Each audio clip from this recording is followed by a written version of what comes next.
In rugby, switching codes isn't just a career move, it's a gamble with everything on the line.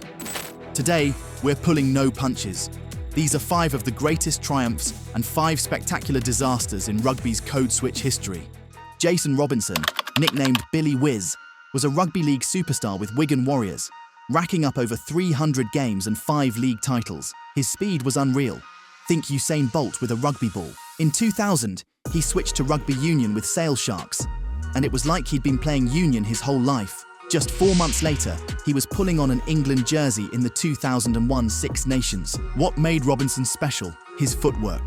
He could jink past defenders like they were statues, leaving them diving at shadows. In the 2003 Rugby World Cup, he played every game, scoring England's only try in the final against Australia, a darting run that broke the Wallabies' hearts. With 30 tries in 51 England caps, plus 5 more for the British and Irish Lions, Robinson didn't just cross codes, he owned them. His 2006 Premiership title with Sale made him the first player to win both Super League and Premiership titles. That's a legacy. Sonny Bill Williams, or SBW, is a name that screams versatility. This guy wasn't just a rugby player, he was a force of nature. Starting with the Canterbury Bulldogs in the NRL, he won a premiership in 2004 at just 19. His trademark, bone-crunching tackles and offloads that seemed to defy physics. In 2008, he shocked the rugby world by joining French club Toulon for his first taste of union. Williams adapted fast. By 2010, he was an All Black, and in 2011, he lifted the Rugby World Cup. 4 years later, he did it again, becoming one of the few players with 2 World Cup medals. His 6'4", 243-pound frame made him a nightmare for defenders, but it was his vision that set him apart. SBW could flick a pass out of a tackle, turning a dead-end play into a try.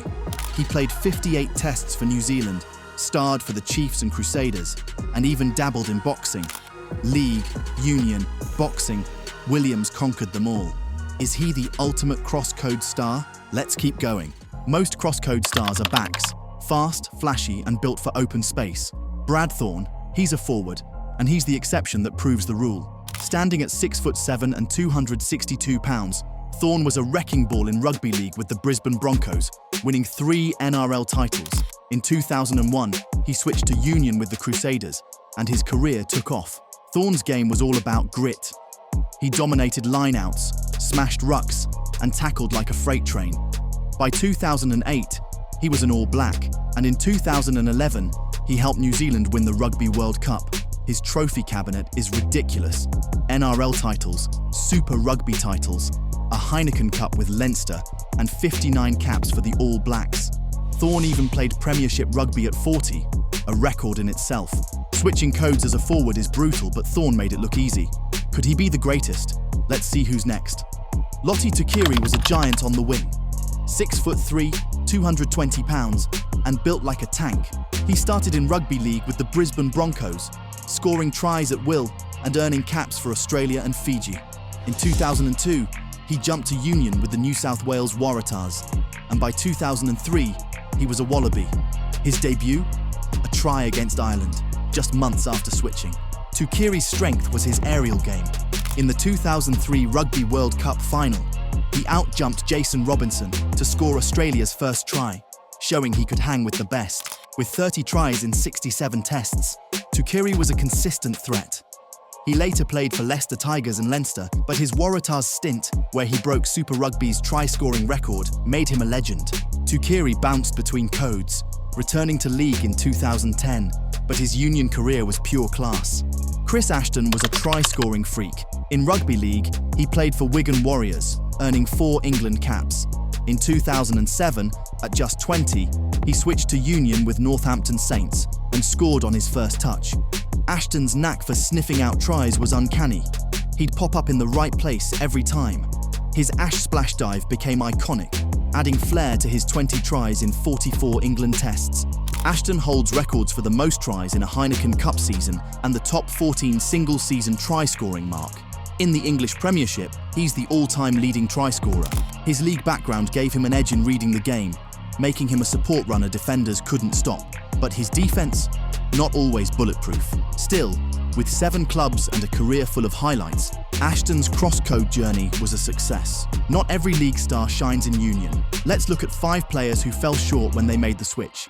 Leslie Vainicolo, nicknamed the Volcano, was a beast in rugby league. At 6'2" and over 240 pounds, he was a winger with terrifying speed. In rugby league, he tore it up for the Canberra Raiders and Bradford Bulls, scoring 598 points in 152 games and earning a spot in Bradford's Team of the Century.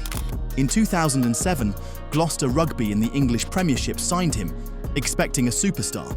Fans were thrilled. Here was a giant who could outrun anyone and smash through defences.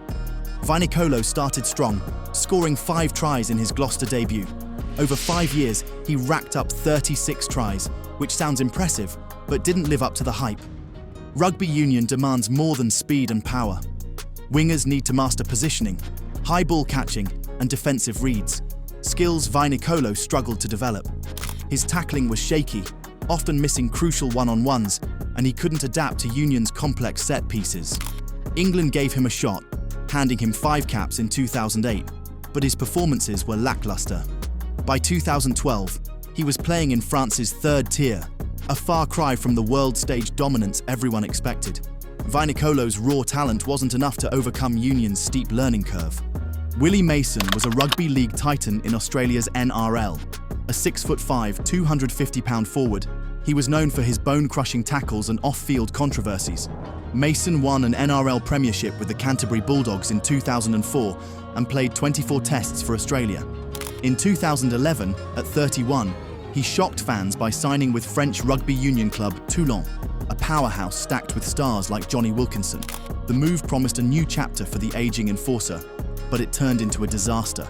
Mason's time in rugby union lasted less than a season. Off the field, Mason's discipline issues didn't help.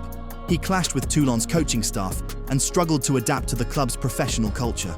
By 2012, he was back in the NRL with the Newcastle Knights, his union stint a brief, forgettable blip. Mason admitted later he underestimated the code switch, thinking his physicality would carry him. It didn't. His failure showed that even the toughest league players can crumble in union without technical skills. Joel Tomkins, brother of rugby league star Sam Tomkins, was a solid performer for the Wigan Warriors, playing 117 games and winning the 2011 Challenge Cup. A versatile centre in league, he was known for his work rate and defensive grit. In 2011, Saracens, a top English rugby union club, signed him, hoping he'd follow in the footsteps of successful converts like Chris Ashton. At 24, Tomkins seemed young enough to adapt, but his union career never took off. Tomkins struggled with rugby union's nuances. His league instincts led to penalties for not releasing the ball or entering rucks illegally.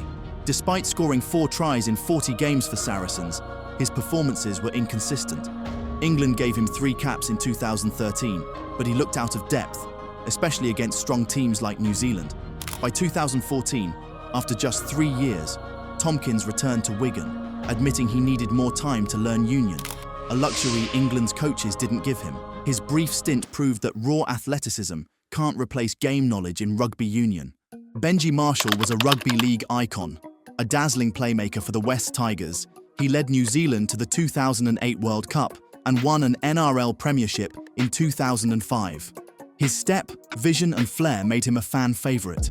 In 2013, at 28, Marshall joined the Auckland Blues in Super Rugby, aiming to become a fly half or fullback. The rugby world buzzed with excitement. Could this wizard of league magic conquer union? The answer was a resounding no. Marshall lasted just 4 months, playing 6 games, only 1 as a starter.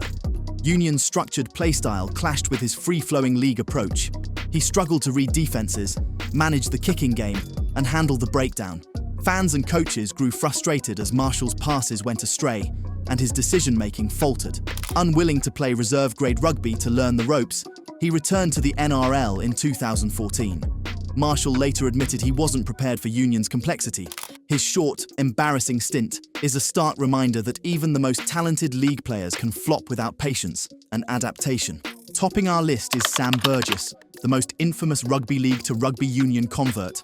Known as Slammin' Sam, Burgess was a superstar for the South Sydney Rabbitohs, leading them to the 2014 NRL Premiership and earning the 2014 International Player of the Year award. In October 2014, he joined Bath Rugby in a big money deal, with England's coaches eyeing him for the 2015 Rugby World Cup. The hype was massive, but the results were catastrophic.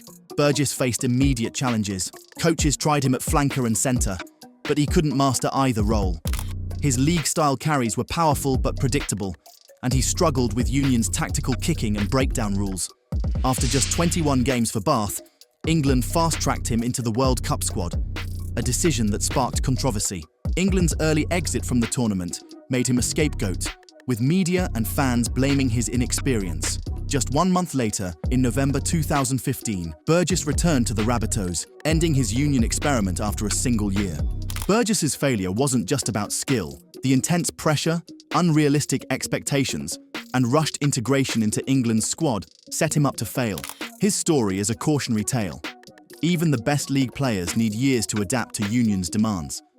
Unlike successful converts like Sonny Bill Williams, who spent years learning the game, Burgess was thrown into the deep end and sank. So there you have it. The rugby league stars who conquered Union and those who crashed out. Who else should make the list? Good, bad, or ugly? Let us know in the comments below.